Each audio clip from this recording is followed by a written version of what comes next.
अच्छा देखो, चैप्टर 7 है फ्लिप फ्लॉप। सही है, फ्लिप फ्लॉप में वापस से एक दफ़ा समझा रहा हूँ क्योंकि थोड़ी चीज़ें जो थी पिछली वीडियो में जो मैंने लास्ट टाइम बनाई थी वो रह गई थी। तो अब मैं बनाता हूँ सबसे पहले SR का सेट रीसेट लैच। इसके अंदर क्या है, हमारे पास दो इनपुट्स हैं, एक है S बार, एक है R का बार। यहाँ पर हमारे पास ये सर्किट है। सही है, ये सर्किट समझ आ रहा है। अब देखो, इस सर्किट से ये बनेगा हमारा ट्रुथ टेबल। सही है, ट्रुथ टेबल में क्या हुआ, जब हमारे पास फॉर एग्जांपल यहाँ पर देखो स्टार्टिंग क्या होगी, ये सर्किट बनाना नहीं होगा मेजरली, बस ये याद करना है, ट्रुथ टेबल याद करना है। सही है, इसकी जो इम्प्लीमेंटेशन है ना वो ऐसे हो रही है कि यहाँ हम स्टार्टिंग 0 से करेंगे, और अगर यहाँ हम जैसे 0 और 1 देंगे ना तो यहाँ Q और Q बार पे आंसर ये आएंगे, और इनके हिसाब से यहाँ पर जो है आउटपुट्स में चेंजिंग होगी। फॉर एग्जांपल जो सबसे पहला है उसके अंदर नो चेंज है। फिर उसके बाद जब हमारे पास Q1 होगा तो सेट होगी यानी कि ऑन होगी, और अगर 0 होगी तो वो रीसेट होगी यानी कि ऑफ होगी।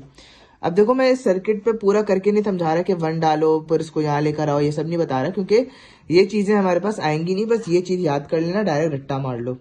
सही, और 1 पे हमारा आता है इनवैलिड। इसके बाद अब देखो यहाँ वेव फॉर्म्स हैं, इनके अंदर मेन काम है, आएगा भी क्वेश्चन वेव फॉर्म का। जैसे यहाँ पर हमें दिया हुआ है S बार एंड R बार, इस पे हमें दिया हुआ है देखो 0 दिया हुआ है। जहां जहां हमारे पास ये लाइंस बनी है ना, इनके ऊपर हमें आउटपुट्स बनाने हैं Q के। सही है, Q के आउटपुट्स बनाने, Q को बेसिकली बनाना है। तो देखो यहाँ पर 0 था, S नीचे आ रहा है 0 था, यहाँ R क्या था 1 था, है ना।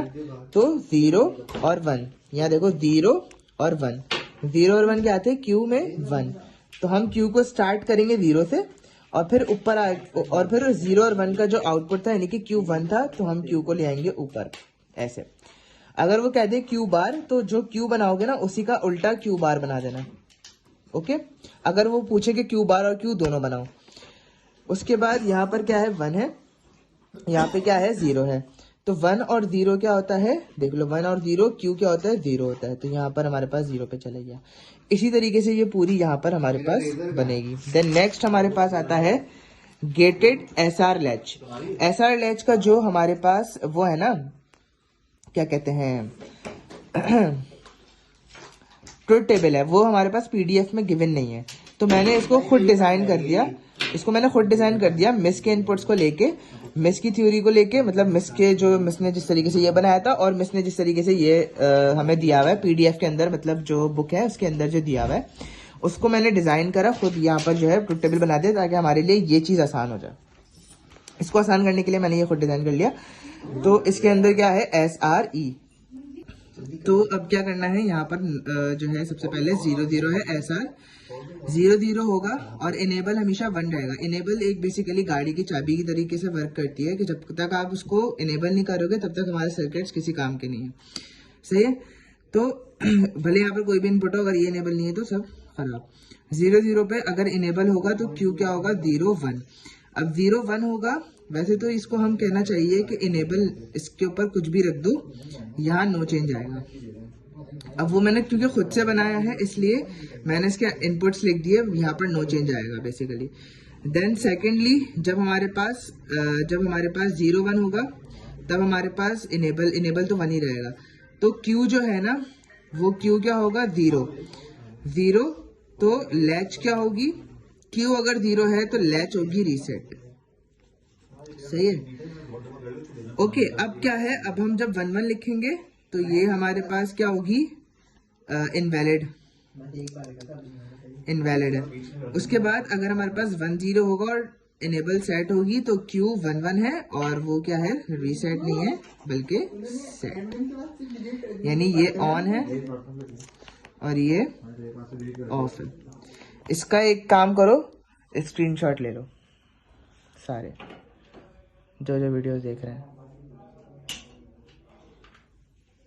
आई होप ले लिया होगा। उसके बाद अब है डी लैच। सही है, डी लैच के अंदर क्या है कि ये पूरा सर्किट है, ये इसका छोटा सा क्या है ट्रुथ टेबल है। यहाँ पर D इनेबल, अगर एक मतलब एक इनपुट होगा, ये डी लैच है ना, अभी हमने क्या पढ़ा था यहाँ पर एस आर पढ़ रहे थे, अब हम डी लैच पढ़ रहे हैं जिसमें सिर्फ एक इनपुट है। जैसे पहले एस आर था, अब सिर्फ एक है, डी है। उसके अंदर क्या है, हमारे पास एक 0 है और एक इनेबल है, यानी कि वो 1 1 रहेगा। अगर 0 डी है तो क्यू 0 होगा और वो रीसेट होगा। अगर डी 1 है तो इनेबल भी 1 तो है ही, और फिर क्यू क्या रहेगा, 1 रहेगा और वो सेट रहेगा।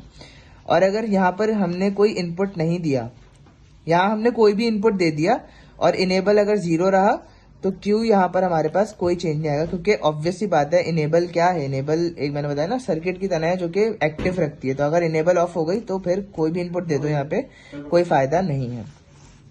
उसके बाद ये हमारे पास की वेव फॉर्म है। आप वेव फॉर्म्स यार बना सकते हो क्योंकि बहुत इजी होती है वेव फॉर्म। क्या है इसके अंदर भाई, डी हमारे पास दिया हुआ होगा, इनेबल भी बस देंगी, क्यों हमें खुद डिजाइन करना पड़ेगा इनको देख के। अगर जैसे 1 है, यहाँ पर 1 है तो देख लो 1 1 पे 1 आ रहा है तो इसको ला के ऐसे ऊपर कर देना।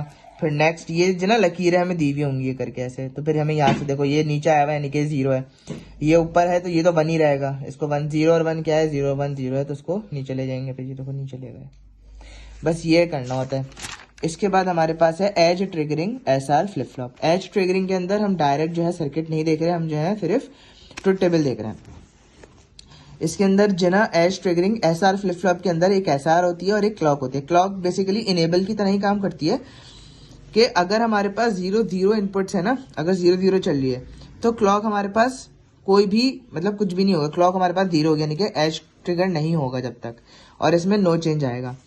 अगर हमारे पास क्लॉक ट्रिगर है, क्लॉक जब तक ट्रिगर नहीं होगी तब तक कोई आउटपुट नहीं आ सकता। ये इनेबल की तरह है ना, मैंने बताया था। अब यहाँ देखो 0 और 1 दिया हुआ है, तो अगर 0 1 दिया हुआ है तो क्यू क्या होगा,